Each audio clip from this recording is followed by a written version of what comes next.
late games for ranged attack damage, which he kind of is, because he can build up and get a lot of spike damage. Meanwhile, let's have a quick look at top. Oh, Kevin's had a good go at Warwick there. Didn't see what actually did the damage to him, whether he managed to catch him with a spear, which he just tried to do there. He has got a needlessly large rod, so those spears are going to be hurting right now. So which is why he's starting to put a lot more pressure on, a lot more push onto him. He's going to get a couple more hits on this tower here. I'm going to quite quickly look across towards blue, because I can see... Oh, he didn't quite get the steal there. Arani tried to get the steal and had a good clairvoyance view of it. Back towards the top there, you can see he's had another good poke at the tower. He's took another 400 hit points off it, taking 100 hit points every single shot of these spears. And that turret has gone down now. Now he's going to put pressure onto Warwick. Warwick is going to be fine now. I think he's used lifesteal his way out of it. But that is another turret down for game. That's the most important thing. Rake needs to be careful here. He can't go walking into an ulti like that, which is what he's trying to do. He's expecting his team to catch up. Nocturne's ulti goes off. I think that is in mid. I just got a glimpse of Q there going across. Don't think he managed to catch anywhere. Swain has managed to portal in there, flash in there. He did get the kill on to Rake, but will he go down in the process? He's popping his ulti. He's going to try. He had a lot of minion waves, which is what's kept his health so long. Well, Kevin's going to have to get out of it. That kind of helped Arani, sorry, and Exeter. The fact that there was a big minion wave in there, which is why his ulti was obviously going off. It was hitting all, which is why his lifesteal was going up so strong. If there wasn't such a big minion wave, he may well have gone down there. Obviously, Soraka's ulti, I think, was also used. If I look across your screen, yes, it was. Yeah. Soraka's ulti also used as well to keep him alive. So, good use in there, but still back to what we're at. The base, the meat and potatoes of this game is taking down turrets and nexuses, and, well, frankly, Gamedde have that advantage, but I think this mid one might go down. Rammus is going to come in, surely going to queue up. Oh, there's a Warwick. He just needs to spin on him and stun him. Just about keeping him alive. Manages to get the ignite on him. He's going to survive on 50 hit points. And the rest of the team now back in there, and that turret is going to survive. Top turret's being pushed by Arani, though, so, and bottom turret by Swain, so they may manage to... double up on them. I can just see Xyla's teleporting back. Looks like Nidalee going to get back at the top turret in time, but I think bottom's in trouble. Yeah, bottom, I think, is going to be possibly falling. We've got Soraka moving in there, actually. Not Soraka, Sona, sorry. And yeah, Kevin's managed to defend that top tower. It is below half health already, though. So, nice little bit of push out there from Nocturne. Looks like we might see Kevin actually work his way down towards the middle area. Heinz actually just gone forward and warded up a little bit. And we see Kevin take down the ward in middle as well. And I thought Hein was waiting there, but he's actually portaling back. Yeah. Oh, he caught it! Oh. 5 hit points. 5 hit points he's just got away with. I thought he was about to Valkyrie over. Now he has got a Valkyrie. Oh, he tried to ulti straight off. The Swain just caught him with the brambles just about on time, literally on the edge of it. Took him to 5 hit points, and if he'd have had red or anything like that, you know, it would have definitely taken him down, but survived just about. But that's going to put pressure back on mid-turret, because the whole of Gamedde are alive, and Wizards are coming back for it.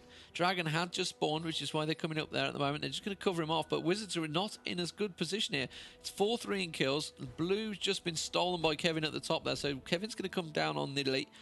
The mean moment, though, Wizards are going to back away. They don't really have a full team, as looks like Vayne is going to have to clear out that bottom. Vayne now got that BF sword, so now they're going to have a bit more damage from Vayne as well. They are still trying to take that dragon. They may well be able to get it here before Wizards do get in. Nocturne does pop his ulti. The dragon did go down. I think Game managed to get it as we fade to black comes out, and you can see the ulti going of Sona. Sona's surely going to get out. Karthus going down. Karthus' ulti is going to get popped. You've got to imagine that's going to take down Arani.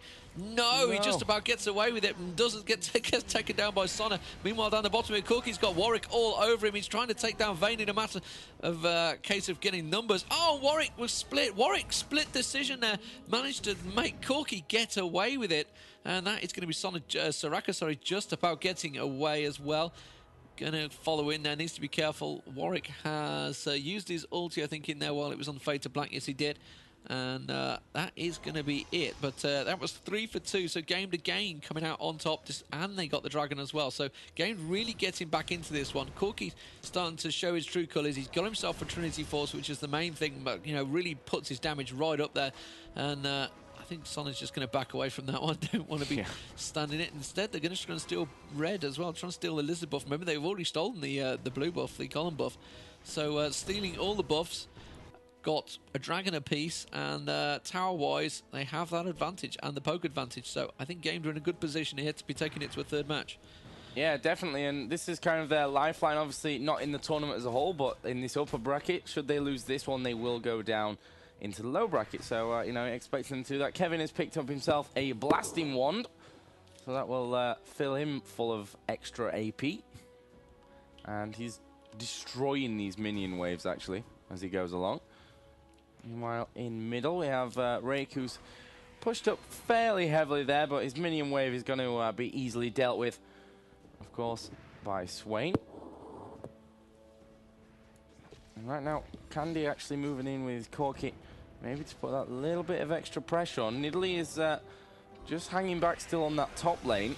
Hein is there with Warwick to defend, and actually we see the ulti coming in from Nocturne, and Sona is going to have to be careful. There was a nice slow out from Rake, and that will surely prevent Nif from going down. But here comes Candy getting himself right up and in there, and this is going to be a heavy push. Will they continue to push? No, they won't.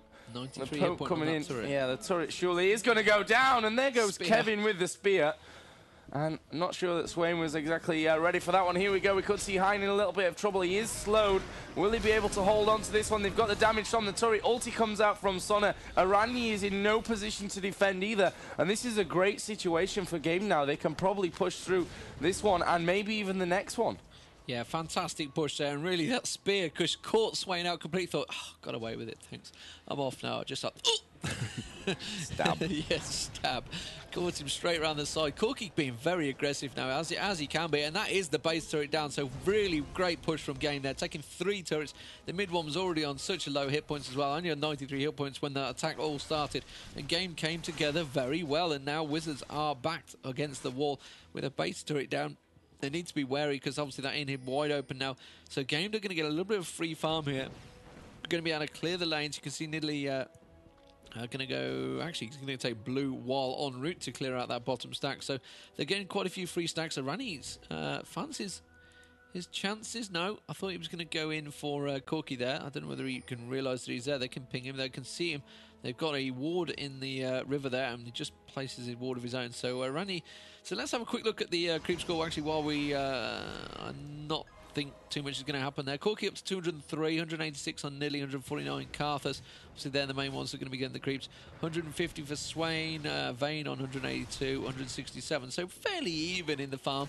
You can see the items there. You can try and catch a glimpse of them. I'm just trying to keep my eye on what's actually happening in the bottom there. Vayne's the one to watch. He's got himself a BF sword. Hasn't been able to complete anything though. Obviously went for Wit's End early on, trying to drain that mana down. Went Cloak and Dagger as well, one of the newer items in the game.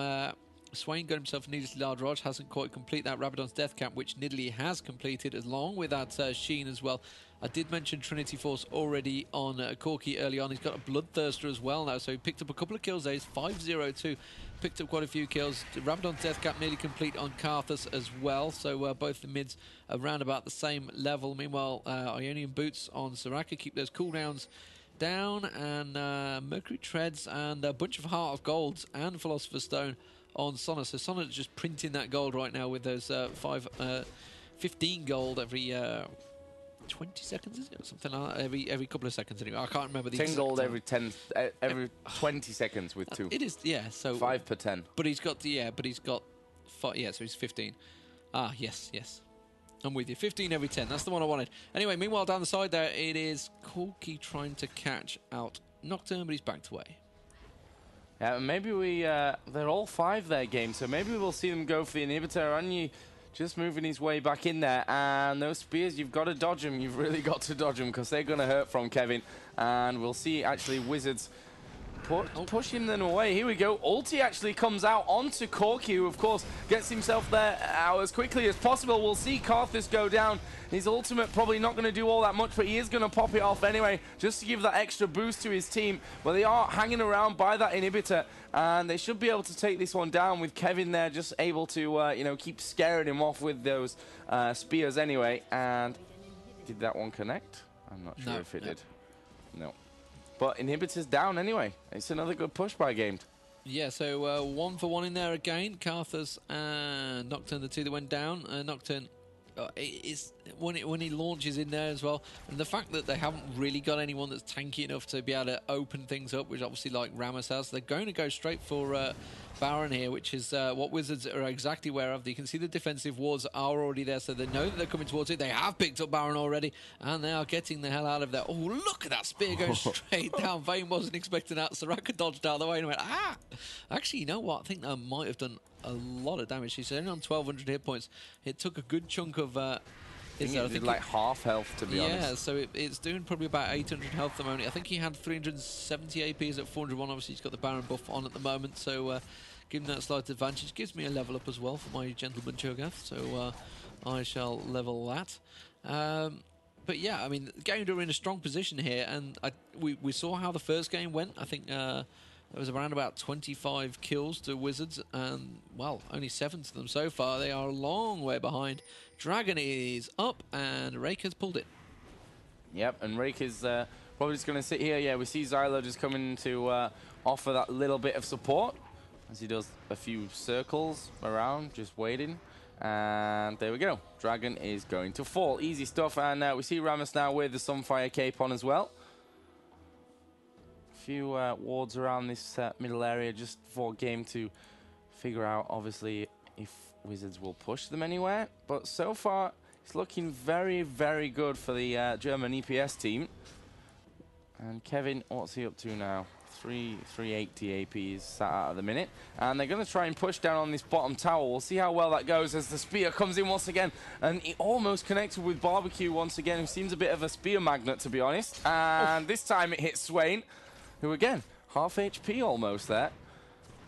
And are they going to be able to do anything on this tower? Not particularly. As Kevin just clearing out the ward there.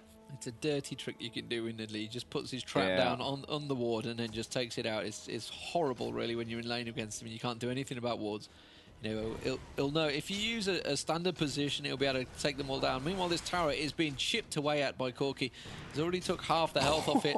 That spear continuing to just keeping them at range, keeping them at arm's length, and there goes the turret just pouncing out of the brambles there.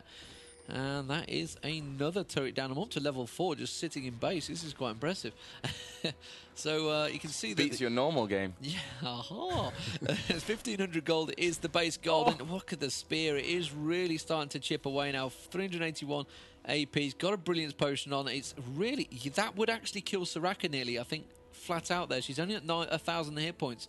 And... yeah, I think that's going to be close. It's certainly Soraka that she's aiming at to try and get it. Nocturne has dived in there. We're going to have lots of darkness. They do come out of it, and you can see Soraka already low. Warwick's just about getting out of this. Is surely going to be triple the kill. GG. Triple kill, is it going to be? Godlike goes out, but Candy is going to surely get a...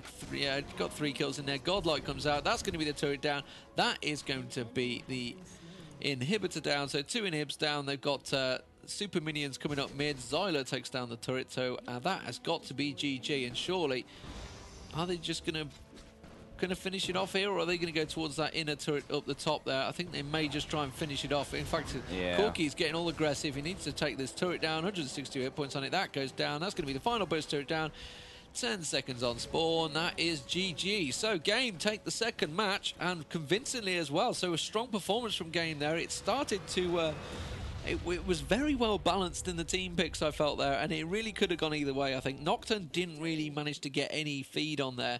Vayne, we didn't really see come into it because it didn't last long enough. He was getting phosphorus bombs in his face every time he rolled in. Couldn't really do a fat lot. Nocturne was kind of initiating, which is not the greatest initiator because everyone will just turn around straight on him. So, well played to Gamedde, and that is going to go to a second game. I'm almost tempted to watch the second game, I've got to be honest. A third game, even. That's the one. Because remember, we were going to do Fnatic versus My Revenge now.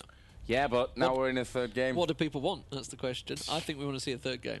I think we should see a third game. I mean, obviously, we waited quite a long time for My Revenge to actually patch their game, which was, taking a little bit of time, which is why we jumped into that one.